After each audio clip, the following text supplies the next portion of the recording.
안녕하세요. 저는 고부 갈등의 최고조를 찍고 있는 40대 여자입니다. 애교를 그냥 넘기지도 못하겠는 극악무도하고 찌질함의 극치이자 산 증인이 우리 시어머니와의 사연을 써보려고요. 저는 시아버지의 주선으로 지금의 남편과 맞선으로 만나 결혼을 했습니다. 아버지와 건너 아시는 분의 친구분의 아들이 결혼할 색시를 찾고 있단 소리에 아버지가 저를 적극적으로 밀어붙인 것이었죠. 당시 저는 30대가 넘었었고 제 친구들은 다 결혼하고 첫 아이까지 낳았을 때였는지라 아버지가 상당히 위기의식을 느끼면서 이러다가 딸내미가 노처녀로 늙는 건 아닌가 하면서 저 하나 시집 보내겠다고 참 여기저기 뛰어다니셨는데요. 당시 7급 공무원에다가 시아버지도 공무원으로 부자가 공직을 먹고 있다는 소문이 엄청나게 와전이 되어서는 급기야 대대손손 재경부 행정부에 막대한 파워를 가진 집안이라는 소문이 부풀어져서는 아주 그냥 저희 아버지가 저를 완강히 밀어붙이셨던 것이었죠. 저도 남편과 남편의 집안에 대한 소문을 그렇게 들어버리고 맞선을 보러 나갔기 때문에 살짝 긴장을 많이 했습니다. 저야 뭐 당시 헤어진 전 남친한테서 상처를 너무 크게 받은 바람에 결혼에 대한 생각이 딱히 없는 상태에서 아무 남자나 만나보면 내 기분이라도 좀 풀어보자는 마음에 선자리를 나간다고 했었는데 아버지 말씀으로는 상대방 집안이 너무 좋은 곳이라며 잘 하고 오라고 겁을 잔뜩 주신 바람에 가볍게 해보려 했던 선이 완전히 취업 막바지에 해보는 면접 인터뷰만큼이나 살떨리고 긴장되더라고요. 천만 다행이게도 남편은 제가 예상했던 딱딱하고 지루한 공무원의 모습과는 달리 참 센스가 돋는 사람이었습니다. 말도 잘 통했고 무엇보다 둘이서 첫 만남부터 개그 코드가 잘 맞은 덕분에 다음날 연달아 데이트도 순조롭게 하게 되었었고 저와는 달리 당장에 결혼하는 것에 서두름을 느꼈던 남편이 곧장 결혼을 해보자는 말을 꺼낸 바람에 저도 얼떨결에 반대하는 사람이 주변에 하나 없는 환경에서 좋다고 결혼을 해버렸어요. 저야 뭐 딱히 회사를 다니면서 제가 뭐 돈이 엄청나게 많은 것도 아니었고 대단히 잘난 부모를 둔 것도 아니어서 좋은 집안의 안정적인 직업을 가지고 있던 남편을 마다할 이유가 하나도 없었습니다. 저는 성격이 많이 솔직한 편이라서 남편한테도 직접 그런 말을 했었어요. 내가 듣기로는 당신 집안이 정치적으로 알아주는 집안이라는데 맞냐고 물었고 남편 또한 저에게 껄껄거리며 웃더니 끝내 부정은 하지 않고 우리 집이 너무 잘나면 부담스럽나? 하면서 대답을 회피한 채 제 질문이 맞다는 말을 해버린 바람에 저는 정말로 이 사람이 공직자 집안의 아들이구나 싶어 오 했었던 적도 있었습니다. 그 뒤에도 결혼하기 전까지 여러 차례 데이트를 하는 과정에서 우리 집은 고위 공직자 집안인데 혹은 미래의 우리 아이도 고위 공직자로 살았으면 좋겠다 라는 말을 정확하게 했었었고 그래서 저는 의심할 것 없이 그냥 믿어버렸죠. 친정아버지의 말부터 남편의 말까지 다 똑같으니까 어느 누가 의심해보려는 생각을 쉽사리 가지겠어요? 그리고 그 당시 제게는 제 기준에 가장 적합하고도 오히려 집안을 따져봤을 때는 더욱 좋은 조건의 사람이었고 그래서 결혼을 한 순간까지도 신부라면 누구나 가져보는 싱숭생숭한 감정을 가지긴 했었지만 동시에 내가 좋은 결정을 한 것이라며 자신감 있는 생각을 했어요. 그런데 그렇게 결혼하고 나서 보니 제가 듣고 또 남편을 통해서 직접 알았던 남편의 집안과 남편의 직장은 사뭇 달랐습니다. 결혼을 하고 보니 저희한테 시부모님이 집을 사주긴 했는데 그게 다 대출을 가득 끼고 산 은행의 집이었더라고요. 그것도 대출금을 매달 갚아내야 하는데 시아버지는 고위 공직자는커녕 동사무소에서 일하시는 경비원이셨고 7급 공무원이라던 남편조차 동사무소에서 근무하는 9급 공무원이었습니다. 지금이야 공무원이 되기도 힘들고 공부도 정말 열심히 피 터지게 해야 붙을까 말까 하는 직업이 되었지만 저 결혼할 적만 해도 그 정도는 아니었어요. 게다가 남편과 시아버지가 일하는 동사무소는 서울 한복판에 있는 것도 아니고 경기도 저 끝자락에 있는 동사무소여서 아무나 그냥 지원해서 인원이 모자른 대로 충원이 되는 그런 곳이었습니다. 그렇게 일하는 남자들이 그 많은 대출금을 갚아내는 데는 굉장히 무리가 있었고요. 다달이 벌어오는 돈이 제 월급의 반도 안 되는 남편의 월급에 마냥 의지를 하면서 대출금을 갚아낼 수 없어서 결국 제가 제 돈을 털어 대출금을 갚아내기 시작했습니다.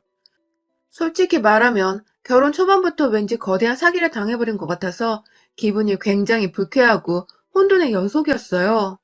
그럼에도 불구하고 제가 남편과 이혼하지 않은 것은 그 결혼을 하는데 어찌되었건 저도 남편이 좋다고 결혼을 저 스스로 결심을 했던 것이었으며 남편도 오해를 하게 한 거면 미안했다면서 대출금을 갚아주는데 도와주는 제게 무척이나 고마워했고 또 미안해하는 모습을 팍팍 티내면서 집안에서 거의 기가 죽어 살았기 때문에 제가 그새 정이라도 들어버렸던 것인지 이혼을 해버리지 못했습니다. 그리고 지금 저는 그때 진작 남편과 이혼을 못했던 것을 천추의 한이라 여기며 살아가고 있는 중이랍니다. 시아버지나 남편이나 기대했던 고위 공직자는 못 되었지만 살다 보면 느낀 것은 이분들이 참 열심히도 산다는 것이었습니다. 시아버지가 어쩌다가 경비하시는 일이 고위 공직자라고 와전이 되었는지도 모르겠지만 본인 하는 일에 자부심을 가지며 한번 빼먹지를 않고 사시사철 근실하게 일을 하시는 모습에 제가 다 대단하다고 느낄 정도였고요. 그런 아버지의 모습을 보면서 좋은 자극을 받았었는지 남편도 자신의 일에 투정함을 부리지 않은 채 열심히 일하면서 차츰 좋은 가장이 되고자 더 노력을 했습니다. 덕분에 남편과 제가 같이 벌어서 모으는 돈으로 대출금도 차근차근 갚아나갔고 그 사이 딸 둘도 낳아서 보통의 평범한 가정을 무사히 만들어냈어요. 물론 살면서 어떻게 부부가 좋은 일들만 있고 좋은 것들만 나누면서 행복하게 잘 살겠냐마는 저희 부부는 최대한 서로의 화를 덮고자 하는 선에서 대화를 하는 법을 배워나갔고 지금까지도 큰 소리 한번 나누지 않은 채 최대한 갈등은 적게 대화는 더 많이 해보는 자세로 살았어요. 그 효과는 실로 대단했습니다. 저희 부부랑 친하게 지내는 주변 친구 부부들은 저희가 잘 지내면서 하는 그 모습을 배우고 싶다며 많이 부러워하기도 했습니다. 그럴 때면 저희도 자랑이라고 으쓱해 대기보다는 우리도 평범한 사람에 지나지 않는다면서 그냥 서로를 한 번 더 배려하고 노력하는 것뿐이라면서 보다 현실적인 말로 부부 상담을 해주고 또 그 상담을 통해서 우리 부부도 함께 치유를 받는 듯 했습니다. 나중에야 남편은 저한테 고백을 하더라고요. 제가 너무 마음에 드는데 혹여나 자기 아빠가 경비원이라고 자기가 겨우 구급 공무원이라고 떠나버리면 어쩌나 싶어서 사실대로 말을 할 수가 없었다고 해요. 그것에 대해선 최근까지도 저에게 민망하고 또 미안했었고요. 아무튼 처음에 좀 삐그덕거리긴 했지만 그래도 잘 살아가고 있었고 앞으로도 잘 살아갈 자신이 있었는데 이런 저의 마음에 불현듯 위기감을 안겨주는 인물이 바로 저희 시어머니셨습니다. 시어머니의 눈에는 저희 부부가 잘 지내는 모습이 그리 좋아 보이지 않았나 봅니다. 대출금도 척척 갚아내고 아들이랑 집에서 잘 먹고 잘 살고 딸들까지 낳아버리니 그 모습이 퍽 질투가 나셨나 보더라고요. 아들 부부가 잘 사는 모습을 보면 마음이 흐뭇하시고 기쁘실 법도 할 텐데 저희 시어머니는 전혀 그렇지 않으셨어요. 처음 제가 대출금을 제 월급으로 갚아가겠다고 말씀을 드렸을 때부터 저한테 우리 아들 기죽이라 시집 왔니? 라고 말씀을 하시던 분이셨습니다. 저는 남편이 대출금을 당장 갚을 만큼의 여유 있는 돈을 벌지 못하고 있고 그 때문에 둘이서 죽어라 벌어 한참 갚아나가야 하는 돈이기에 더 벌고 있는 제가 도와주겠다고 나선 건데 시어머니 눈에는 제가 더 돈이 많으니 그까짓 거 내 월급으로 낼게 하며 제가 자기 아들 기를 죽인 듯한 모습으로 보였나 보더군요.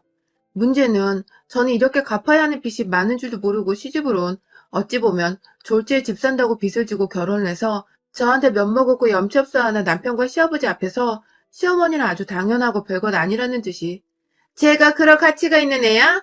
왜 당연한 걸로 미안해? 하며 여러 번 무안을 주기도 하셨습니다. 제가 아무리 솔직한 성격이라고는 하지만 남편한테는 마구마구 따져봐도 시어머니한테는 정말 못 그러겠더라고요.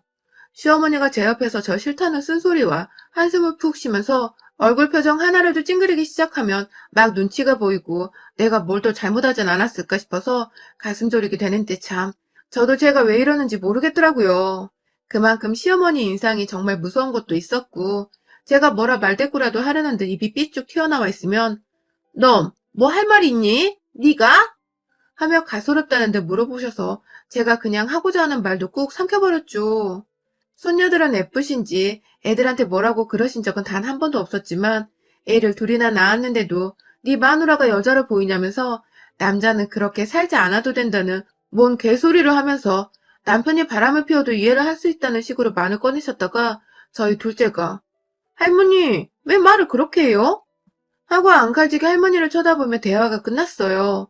물론 저희 남편도 무슨 말을 그런 식으로 애들 앞에서 하냐면서 기분 나쁜 티를 냈고 저는 그 자리에서 그냥 평소대로 아무 소리나 짓거리란 듯이 상관없다는 듯 무관심으로 일관했습니다.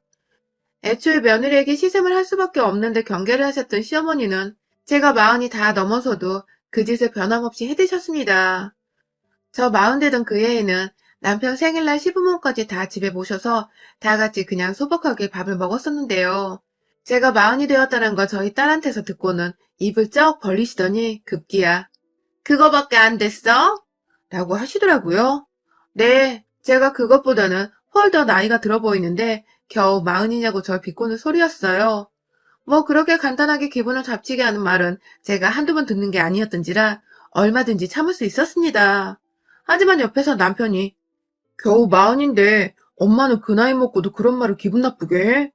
라며 무안을 주자 시어머니는 네 마누라 편들다가 언젠가 네 마누라한테 발등 제대로 찍힐 거라면서 억지를 부리셨어요.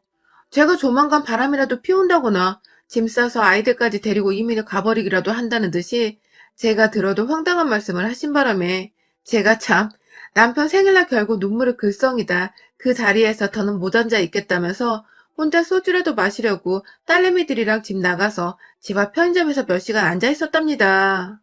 다행히 그 사이 남편이 시부모님을 집으로 보내버렸고 저는 적당히 화장실이 가고 싶었던데 집으로 돌아올 수 있었지만 뭐가 되었든 참 서럽긴 마찬가지였습니다. 정말 정 한 번 붙이기 힘든 상대였고 이 집안이 시아버지가 교회를 다녀서 제사가 없는 것이 정말 천만다행이라는 생각이 뿜뿜하곤 했었죠. 그럼에도 시부모님께서는 남편이 유일한 자식이었고 집도 가까이 있다 보니까 저희가 시부모님을 모셔오거나 저희가 시댁에 가서 밥 한 끼 정도는 먹는 일이 좀 잦았어요.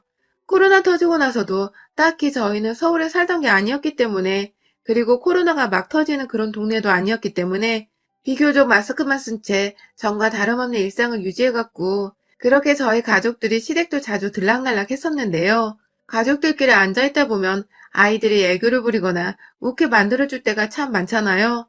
그런데 우리 시어머님은 그 모습이 또 그렇게 보기 싫으셨나 보더라고요.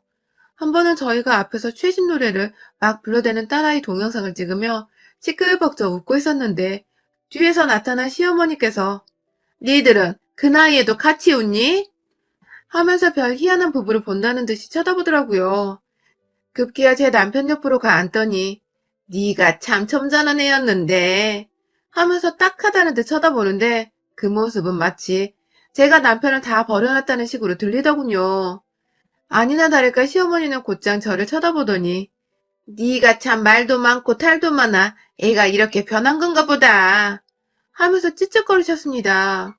남편이나 저나 누구라 할 것 없이 기분이 또 더러워졌는데 도저히 제 입에서 뭐라 말이 나오지 않았어요. 애들도 있고 시아버지도 있고 아 여기서 나 하나 미친년 되면 다 괜찮아지는 일일 텐데 그 미친년이 돼보자는 용기가 선뜻 행동으로 옮겨지지를 않더라고요. 그러다가 지난 주말에 또 비슷한 일을 당하게 되었습니다.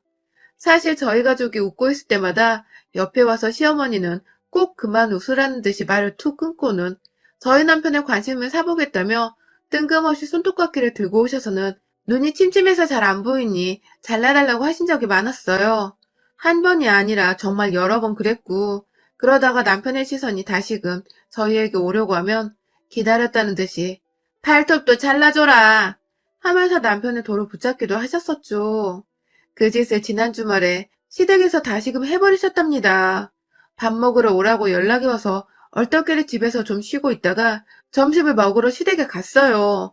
점심을 다 먹고 거실에 모여서 온 가족이 TV를 보는 때 시아버지는 배가 불러 잠이 솔솔 온다며 방 안으로 들어가 잠깐 눈 좀 붙이겠다고 하셨고 시어머니랑 같이 안방에 계시다가 밖으로 나오고 계셨는데 저희가 TV를 보다가 웃긴 장면이 나와서 빵긋했다가 딸내미가 그걸 흉내낸다고 웃는 바람에 저희 부부가 덩달아 빵 터져버렸었어요. 보통의 어른들이라면 이런 아이들과 부부의 웃음소리를 마냥 듣기 싫다고는 안 하잖아요. 그런데 저희 시어머니는 그게 또 굉장히 귀에 거슬렸는지 아이고 귀 따갑다 귀 따가워 별나다 별나 하면서 쭈쭈거리며 제 신경을 잔뜩 곤두세우더라고요. 처음엔 시아버지가 주무시러 들어가셨으니 저희가 조용해야 한다는 뜻인 줄 알고서 금세 제가 아이들을 진정시키며 조용히 TV를 보려고 했는데요. 시어머니는 역시나 이전에 그랬던 것처럼 남편의 옆자리로 쓱 자리를 잡고 앉더니 이내 저를 향해 고개를 빼꼼 내미며 너는 참 이래도 욕먹고 저래도 욕먹고 힘들겠다 하면서 어디서 또 챙겨왔는지 손톱깎이를 들고 오셨더라고요. 남편을 붙잡고는 그 자리에서 뜬금없이 지난주에 뭘 했는지, 뭘 먹었는지에 대해서 물어보며 급기야 남편의 몸을 완전히 자신에게 돌려서는 딱 자신만 바라보도록 만들었고, 손톱을 잘라달라며 남편에게 손톱깎이를 건넨 바람에 남편은 급기야 TV 보고 있는데요? 라고 난처해 했다가 시어머니의 찡그러진 표정에 아, 네, 깎아드릴게요. 하면서 그걸 손에 쥐었죠.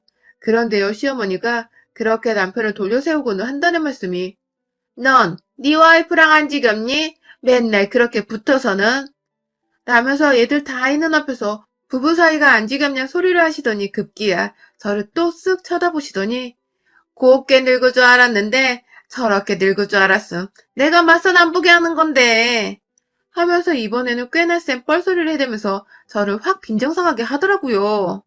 아니 너무 평소에도 일관되게 재수가 없었던 분이신지라 제가 그러려니 할 수 있을 법도 한데 애들 앞에서 저런 소리를 대놓고 하시는 건 참는 저도 인정하는 꼴이었는지라 그냥 넘길 수가 없었어요. 그때 남편이 또 그런 소리를 하냐며 손톱을 그만 깎자고 하자 시어머니는 발톱도 깎아야 한다면서 남편을 붙잡았습니다. 그리고 전 그걸 그냥 두기가 싫었습니다. 보다 강력한 방법을 써보기로 했어요.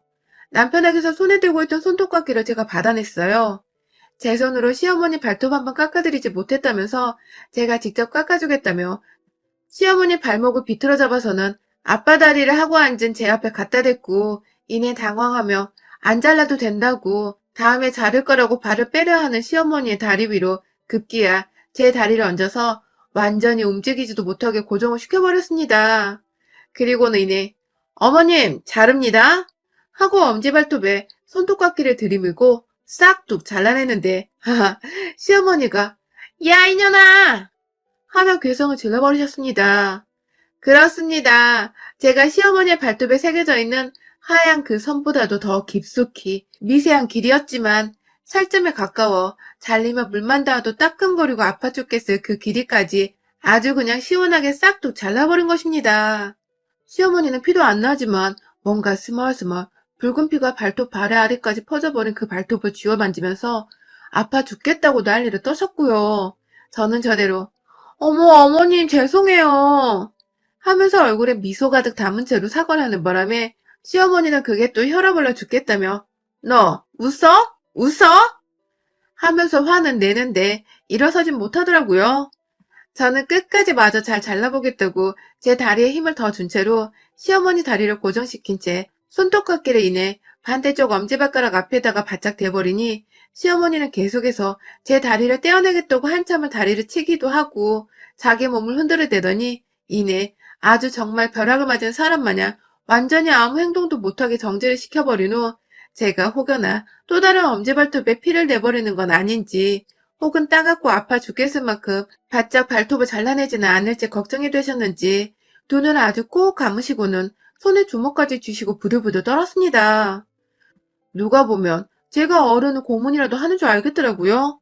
옆에서 남편도 제가 불안불안했는지 여보 하면서 저를 진정시키고 있었고 저는 두 눈 꼭 감고 저한테 목숨줄을 맡긴 듯 애처로워하는 시어머니의 나머지 엄지발톱 하나도 아주 남김없이 아주 살점과 발톱 사이에 비는 공간 없이 그 깊숙한 길이까지 싹둑 아주 갑작스럽게 예고도 없이 신나 죽겠다며 잘라버렸습니다.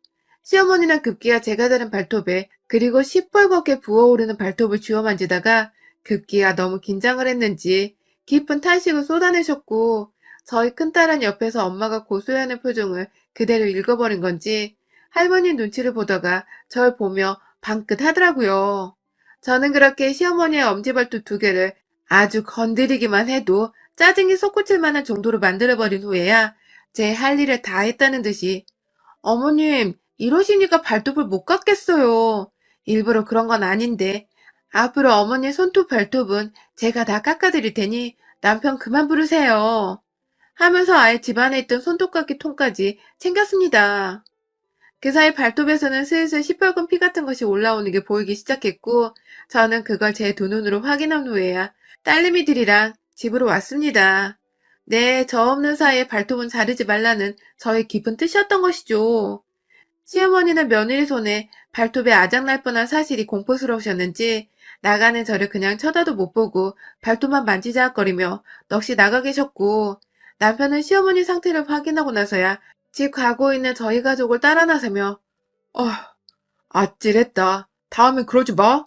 하면서 씁쓸하다는 듯이 한숨을 쉬었습니다. 저야 뭐 시어머니를 어떻게든 골탕 한번 먹이고 싶었던 게 목적이었기에 제 목적은 달성을 했고요. 제 손에 시댁의 손톱깎이 통이 있으니 주기적으로 시어머니 손톱발톱에 피내드리러 이거 두고 시댁에 가보려 합니다. 시어머니 전용 네일샵이라도 만들어드려서 고통의 연속은 맛보게 해드리겠습니다. 여러분의 생각은 댓글로 남겨주세요. 오늘도 시청해주셔서 정말 감사합니다.